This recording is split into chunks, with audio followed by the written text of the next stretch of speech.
Hi, this is Greg McIntyre and Brenton Begley. Hi.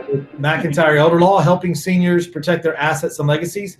And we are here today. We have a special show for you today. We're going to spend some time with a social worker who has a master's in social work from Columbia University. And she's going to share some of her knowledge and wisdom with us today about what social work is, what a geriatric social worker does, and just how that can help you and your family. So without further ado, Ms. Juleson, thank you so much for being here today. May I call you Valerie? You Valerie absolutely Juleson? can. Okay. So Valerie, thank you for being with us today. You and I have worked together on a case in the past. You are a witness in a case in the past in a guardianship hearing, and which worked out wonderfully, right, for the client. So, you know, before I was an attorney and before I got into doing a lot of work with social services and in that courtroom in juvenile court, and then moving on into being an elder law attorney and working with social services and social workers in adult Medicaid and private social workers that work for facilities, I didn't know the difference. I didn't understand that there were so many different types and varieties of social workers out there. And I would be willing to bet that a lot of people out there do not know the difference either and don't know the different types and varieties. And mainly when I hear the term social work, or when I deal with clients, they just think if they're working with a social worker, all social workers work for social services and that they're there to simply help them. And while I'd love for that to be true, Me too. social workers work for a number of different entities. That's right. In different capacities. And have different priorities. Sure. Just like doctors, lawyers, dentists, everybody is Right. different. Everybody's unique. One thing I will be doing is emailing you some of the questions they should ask before they connect with people. I can't make anybody's choices, but I can give them the right questions. And I think that's very important, whether you're hiring any professional person to act with you. Sure. You have to interview them, and to interview them correctly, you need the questions. Right. My brand of social work is a little different. Let's think of it as macro or micro. An LCSW is a clinically trained Licensed clinical social worker, LCSW. Right. You see a lot of them working for facilities, Right. hospitals, Nursing homes, Mhm. hospitals, assisted Right. living facilities. and they Right. have a very narrow definition of where they're supposed to work with you. Mhm. And if you take them out of that, it is against their job. I mean, they cannot, no more than your, Then I'm going to handle a speeding ticket. thank you, I'm not going okay? to. Right. It doesn't mean you don't have your training. It Right. just means that that's out of what you are It's not going my to focus, do. my area of focus. Okay, so I'm not saying anything against those that do this. They're very good in their lane, in their zip code, okay? And so if you don't ask the right question, you're never going to get the right information. So first of all, who pays them? Why are they doing this? What experience do they have? Who have they helped in the past? Do they have references, et cetera, okay? So all of that is great. Mine is a little different. What I am trained to do is macro, not Right. micro, macro. So what does a geriatric social worker do? The closest thing, a good geriatric social worker, and there's all varieties of geriatric social Geriatric means the elders working with someone who and their is families. elderly Right. and their families. Right. So if you are working with them, the best way for people to understand that is like a general contractor or your GPS on your car. Right. You need to get to place A. And so in order to, typical what I would work with is multiple businesses. When I was in Connecticut, I would have a situation, my husband was in real estate, he was a senior real estate agent. Sure. I would have after '07 when the market crashed, we redeveloped this because we weren't seeing want to sell, we had to sell. So Mama took care of Grandpa And Grandpa is befuddled, and she just fell in love with him. They've done no planning. They didn't even think of planning. Sure. So I've got to know who to call. Okay. I've got to call you. I've got to call a family. I've got to call a realtor I can trust. I've got to call someone who can come in and clear that house. You had one of those lovely ladies on one of your shows. Right. Thomas Laws and Estate Services. Right. So I have to have all these resources. That's what I mean by a GPS. Right. I have to know where the things are, and I have to check them out because they're responsible for me. Right. Because, wow, your grandma's in getting her hip fixed. I've got Grandpa who's befuddled. I've got to hire home care to take him to where he's going to live in supportive housing. So visually, even if he doesn't remember, he knows it's not a dangerous place. Sure. And he makes some buddies. Right. So if I'm kind of, the wheels turning in my head here. So I'm starting to think, if I'm telling someone, hey, you need some type of long-term care, we can help you get qualified for it. We can help protect your assets. We can get you medicated, that sort of thing. They would also want to work with someone like you to kind of figure out some of the logistics maybe, or even to point them in the right direction of how they can figure out some of the logistics if they came to us first, right? So, where to go, right? What places is the best place, how they're gonna, what's gonna look like when they actually make that transition. Yeah. Right. And we're not telling them who to hire. I always have at least 3 referrals that I've checked out. And I'm the one who they're responsible for, because if they mess up, they're going to correct it or they're off. They're not getting another referral. They just won't be on my honor roll. Good. I hope we're on the honor roll. You are. Yeah. Okay. And so when you have an honor roll that you can trust, it's good for all the businesses. We are all mature enough to know the predators have already recognized the exponential growth in this vulnerable population. Right. We are trying, and I'm including you, to put together a team that is protectors. Right. That's as simple as I can tell you.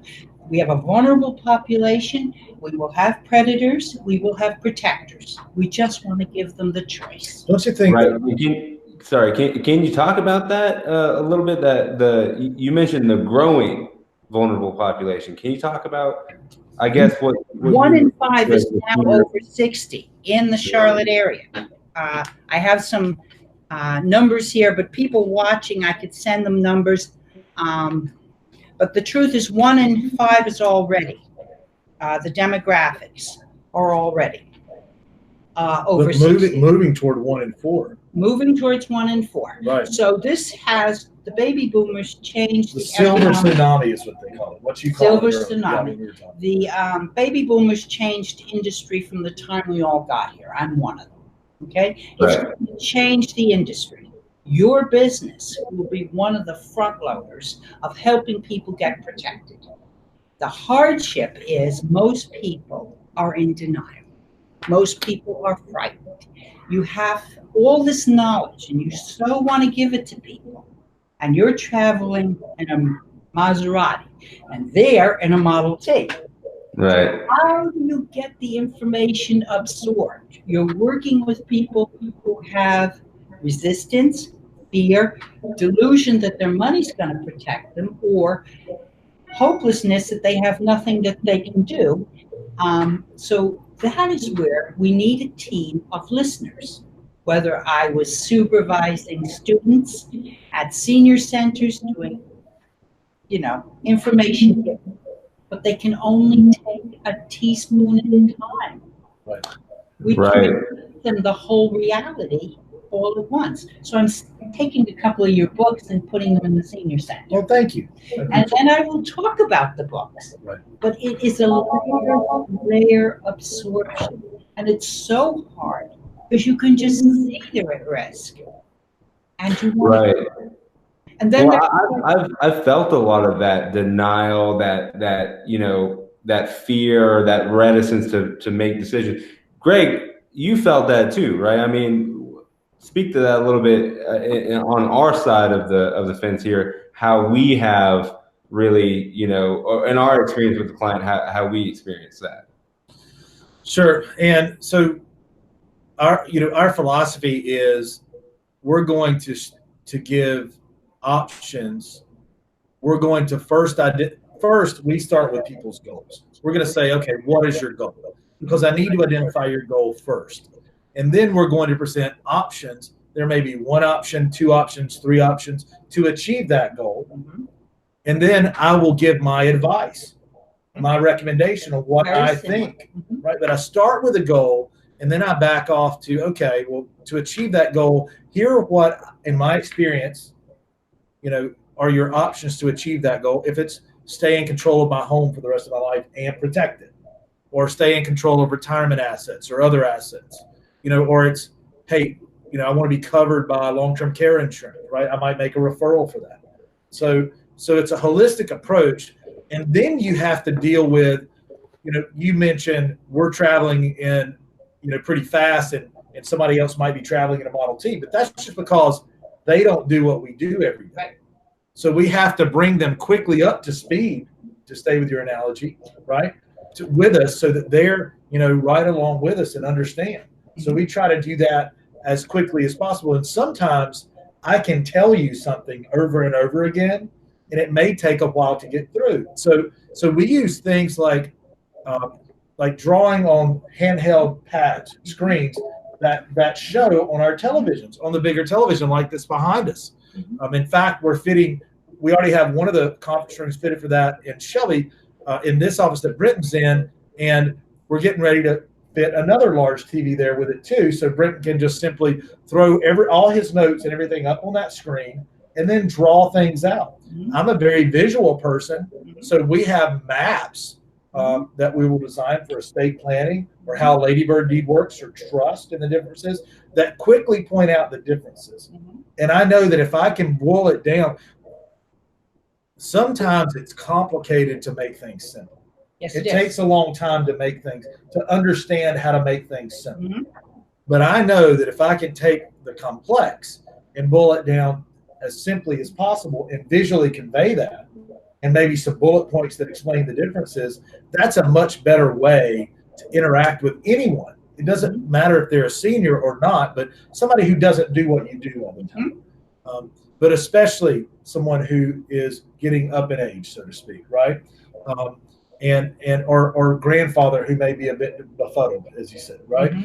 So it's easier to explain those things to them in that way. So we really explore and play with different visual tools and maps in technology, and that's innovation. To try to make things as simple as possible and convey those points within an hour-long consultation. Sometimes, there's a lot of time and experience that goes into that to be able to boil that down. Wouldn't you agree, Brenton? Yeah. It just takes explaining it over and over and over again, hours and hours of doing it to really get to a point where you can put it into bite-sized chunks. And Valerie, I'm sure you've had that experience too, just trying to convey things in the simplest way possible to kind of get the spirit of it over to them. And I loved your explanation because it's a classic goal, objectives, and steps. Whatever profession you're in of helping, that is a classic blueprint. That helps too. And Brenton, this is a great discussion I wanted to talk to you about too. So we'll do it here. That is a great way too. Somebody might say, oh, well, I don't want to do that, right? Or I don't like this plan, I like this plan, or I don't like any of the plans. But then you can go back and say, okay, well, your original goal is this. Your goal is this. This is how you get there. And then it puts it on them to figure that out, right? Does this jive with my goals? Does it help? And really, I am less advising them at that point. I'm still laying out options, but they really are in control of the choices, and then they can figure out, hey, to accomplish those goals, maybe, if I don't go this route, then I am kind of giving up control over here. That's or right. But I'm going to give you a hint. Give me a hint. Okay. Tell me better. This is why I need a licensed clinical social worker. Yeah, exactly. Also, why many families benefit from employing a geriatric social worker like Ms. Juleson. And I want to get into her experience in knowledge and education. Columbia is not an easy school to get into. I know that it's not. How about that? Okay. I have a cousin, a first cousin that went to Columbia for a while, and it's on the backside of Central Park. Isn't that where it is? It's right on the backside of Central Park in Manhattan. But before we get there, you were going to give me some. I'm going to give you advice and hint. Yes. Before you walk in. Okay. Before I walk in to see a family or a person, I have a very easy thing that they fill out. Because if I'm talking to grandma and she has been proud of her cooking. Okay. Sure. I'm going to put everything in the relationship of this is the recipe that's going to work, honey. Right. These are the ingredients we need to have. I'm going to mix them together this way. Right. Because I'm using her pride. I'm using where she feels confident to take a new step. Okay. Okay. You have been a military man. So you're relating that. You're getting in their world. Yeah. Your words have told me you're a protector. You're a fighter. You're a scrapper. Sure. I heard your words. You're a military man. I would agree with that. Okay. Therefore, I'm going to say the same thing tailored to your temperament. Right. If you go in there and sell as a scrapper and a military man and a protector to grandma, you've lost her. Right. So I'm not relating to her on her It's level. bilingual. It's just people. It's bilingual. I cannot talk to you in Japanese and expect you to answer me. I can go on and you'll go, I don't have any idea what she said. Yes. Have to hear before you talk. You have to know who they are. If that is not your forte, then you get people who are good listeners and give you the report on how to direct it. Certainly, I think that that's a good point, and you have to tailor the plan to who the person is, and their goals are going to tell you that. And also, really, the first part of a consultation with us, I've always experienced this, it's just listening. We just sit down and say, hey, how can I help you? And we listen, right? And the thing is what I hear almost every time is, this probably doesn't matter, this is probably not relevant, oh, I'm going on and on. And I just tell them, like, no, I need to know everything because all of it matters, all of it's relevant. Because if anything, it's going to tell me who you are as a person, what you value, right? And that's going to show me what your goals and what your needs are. And that's absolutely how we want to tailor it. And we don't want to stray from that at all. If we're talking to the children, we're talking to the spouse, we're talking to the social worker, right? We're talking to the facility, anyone, we want to make sure we convey that. Right. The most important thing when I would work with a family, particularly I'd be working with adult children, and there's nobody at this table, I don't care what your degree is, where you went to school, who knows more about your granddad than you. Right. In this setting, you're the expert. We're the students. Please tell us. There's nothing you can say that is not valuable to us in helping you reach it, because that's the expert at the table. Even if your granddad got befuddled, you're the expert. I'm not. I don't care where I went to school. Pointless if I can't listen. Right. So tell us about Columbia and what that education means. MSW, Masters in Social Work. Masters in Social Work. Yes. It's a little different. It's macro. My program, there are some wonderful people I've worked with who are clinical. And if a family needed that support because they were in conflict, I would get a clinician to work them through their private business. That would not be where I'd want to go. Okay? I can do short-term, very goal-orientated,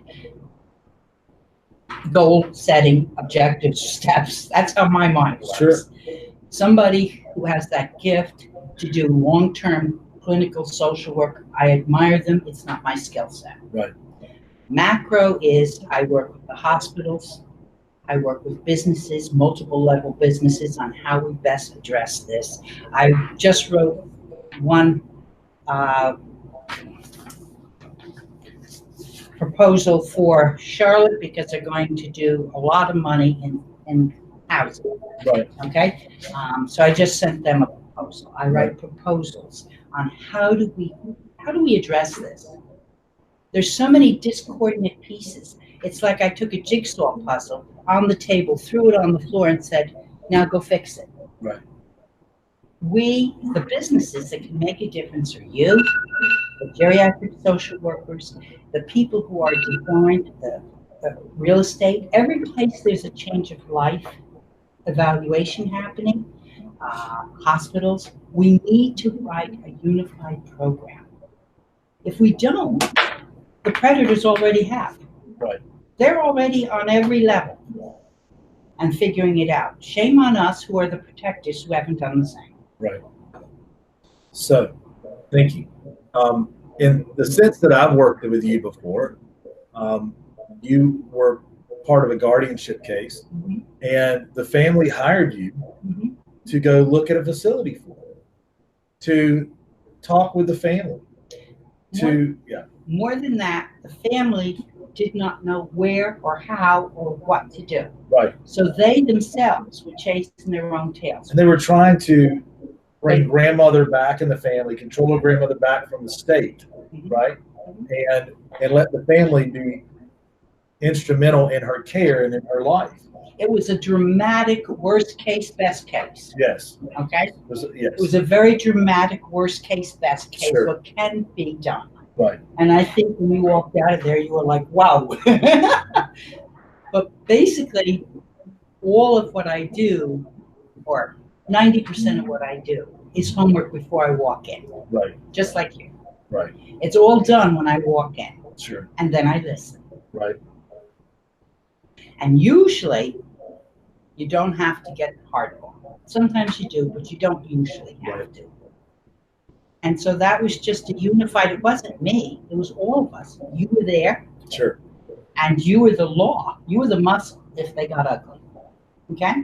Yeah, you are. You were sitting there and you were the or else. Okay? And that's a role you're comfortable in. But it doesn't need to, hearings like guardianships don't have to be that way. In fact, when you have done your homework beforehand, when you have a license, when you have a geriatric social worker that goes out, that looks at the facility where grandmother will be staying, that interviews the family, that comes in and really gives an objective report, that can put a family on par with social services, who also has a social worker that's going to come in and also give a testimonial, which may or may not be biased, right, in a certain way to achieve a certain objective, right? Right. So it really gives the family more options and power and strength, and I guess more of a foothold in a hearing. And it's objective. Right. Sure. It's We objective. want to keep it objective. If I'm there not are getting bad things, I'm not getting or a paycheck from anyone. Yeah. So exactly. So I think that that in that hearing, you brought a lot to the table because of that, and that's very powerful, with your background, experience, and education as well. So let's say that I'm a family and I have a loved one who needs care. Let's say they need long-term care, or we're trying to figure out, I don't know, whether care is needed or what to do. And I call you and I say, you were recommended to me. Can you come in and help direct us? On a macro level, what are you going to do when you come in? When I come in, the first thing I'm going to do, hypothetically, it's your grandparents. Right. Okay?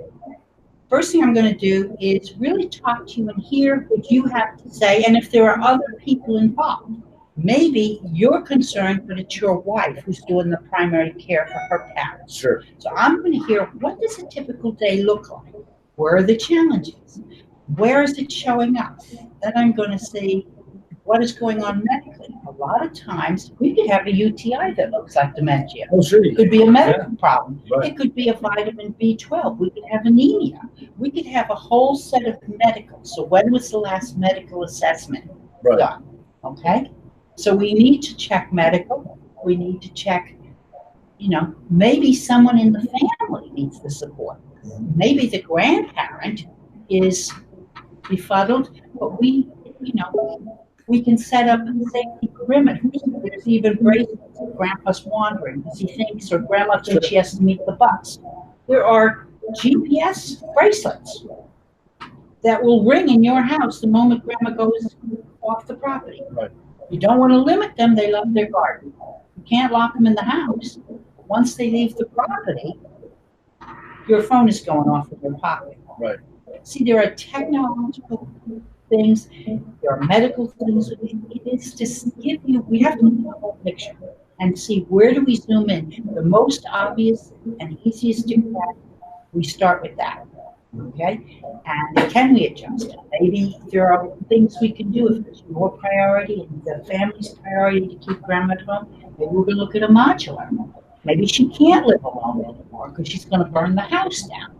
But maybe we could put a modular where it has medical, it's called a med cottage, but there's something in the backyard where grandma's safe. Right. And she doesn't Speaking of home. spend her whole, yeah, she doesn't have to spend her whole income. Right. Speaking of home, too, I have an in-home signing that I'm going to, right, today. And so I do have to leave you guys. But Okay. Valerie, it was very good to meet you. And, you know, We're going to wrap it up. I've had a great experience interviewing Valerie today, and I've had a great experience working with her as a geriatric social worker in the past.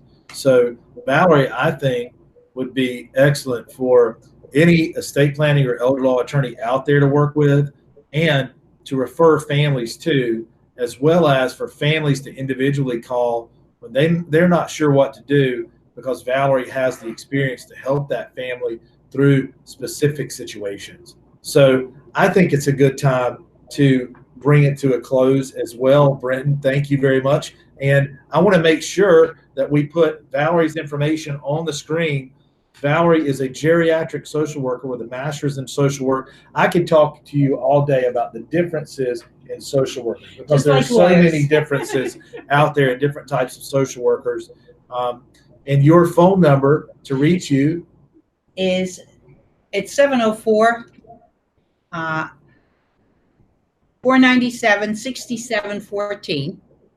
It's probably best to reach me by email because if I'm in a meeting or I don't recognize the number, I will not always pick up. Okay. Okay. The email is last name, JULESON @gmail.com. So vjuleson@gmail.com, and I will put that information out there. I love the back of her card, Brenton. It just has her initials. Yeah, That's really cool. I'm just part of the team. You're part of the team. Because it's going to take a whole team. It takes the doctors, it takes the lawyers. You certainly are one smart lady because it's not easy to get to Columbia University. right. Is it, Brenton? You think? Definitely a respected college. Hey, thank you, Brenton, for being on. And guys, if you need to contact Valerie, again, it's Valerie Juleson, geriatric social worker, MSW, Master's in Social Work. Phone number is 704-497-6714. vjuleson@gmail.com. Great way to contact her and ask more about social work and geriatric social work. I bet you there are a lot of other social workers out there in North Carolina. I know a lot of them that would love to be doing what you're doing. I too. actually had, before I left, Sure. retired here, I had a whole group I trained. Really? Because I needed people I bet you in there's place. a lot of social workers that will reach out too. I hope guarantee so. it. Because it is unique, it is very rewarding, and Right. you're not under anyone's thumb. Well, I thank you for doing Thank you. everything you do. I know families you've helped, and it means a great deal. So thank you. Thank you. Thanks, guys. Thanks, Brenton. And we'll see you next week for the Elder Law Report. Please don't wait till